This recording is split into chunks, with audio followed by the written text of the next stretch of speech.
Mungkinkah membangun pembangkit listrik tenaga surya di Gurun Sahara?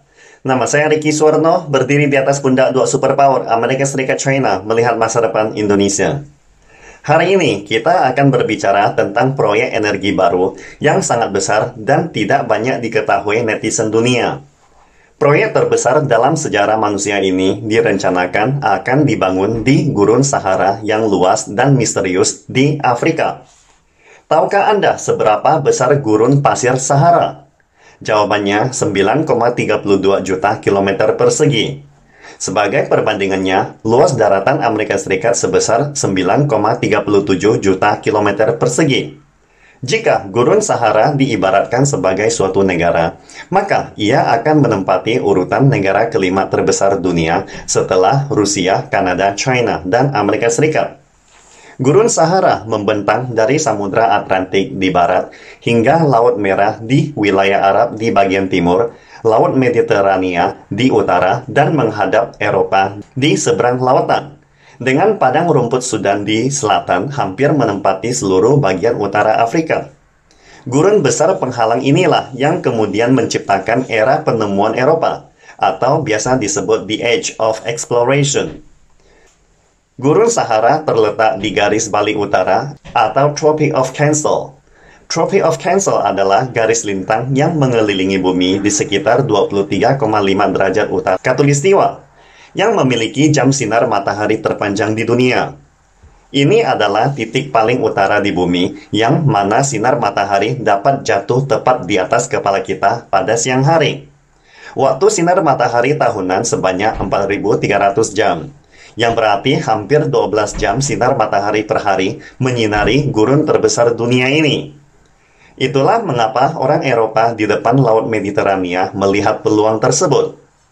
Pada bulan Oktober 2009, perusahaan raksasa energi Jerman E.ON Energy Group, RWE Energy Group, Siemens, Deutsche Bank, Munich Reinsurance Company, dan perusahaan besar lainnya menginvestasikan 400 miliar euro untuk membangun pembangkit listrik tenaga surya di Afrika Utara dengan nama kode Desertec.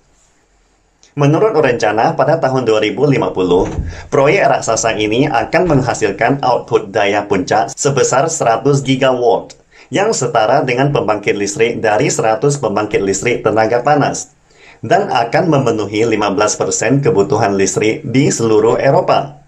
Selain itu, rencana tersebut juga menekankan bahwa proyek transmisi listrik akan meletakkan kabel bawah laut di Mediterania. Dan transmisi energi listrik akan mengadopsi teknologi transmisi arus searah tegangan tinggi untuk memastikan kerugian energi listrik selama transmisi kurang dari 10%.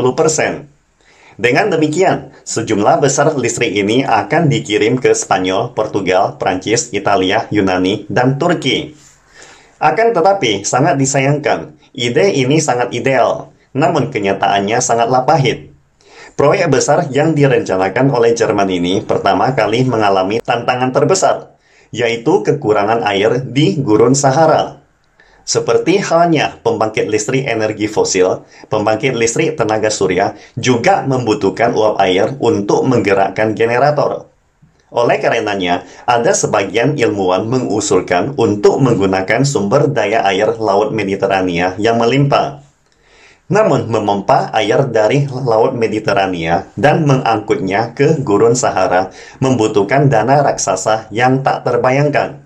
Sehingga 400 miliar euro jauh dari memenuhi persyaratan konstruksi tersebut. Masalah lainnya adalah masalah teknologi baterai penyimpanan energi. Listrik yang dihasilkan pada siang hari harus disimpan sampai malam sebelum diangkut ke Eropa. Lalu, apa yang harus dilakukan? Pemerintah Jerman kemudian mencari perusahaan Amerika Serikat, Jepang, dan Israel untuk membantu memecahkan masalah baterai penyimpanan energi. Tetapi hasilnya cukup mengecewakan.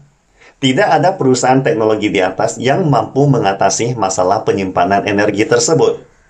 Karena kekurangan dana dan teknologi, maka proyek besar ini terpaksa dihentikan pada tahun 2012.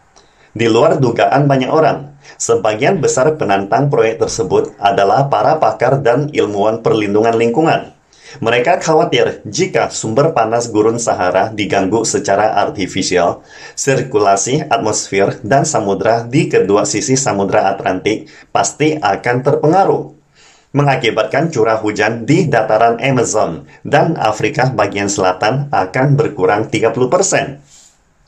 Menurut demonstrasi simulasi perangkat lunak cuaca superkomputer, dampak dari proyek pembangkit listrik tenaga surya di Gurun Sahara akan mengakibatkan iklim di Afrika Utara menjadi semakin dingin.